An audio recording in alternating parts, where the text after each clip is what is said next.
Hello guys, and welcome to this video where I'm going to be showing you how to create a head explosion effect on Higgsfield AI. Now for um context sake, I'm not going to be creating this particular effect because it's too graphic and YouTube will not allow it. So what I'm going to do is to just show you how to do it.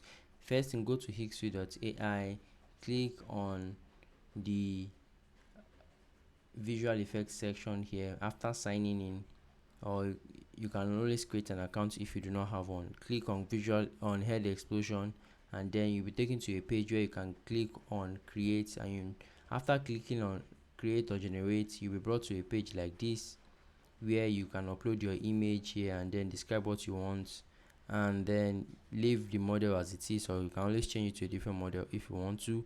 Then adjust your resolution and duration to what is best suited for your project. Then click on generate.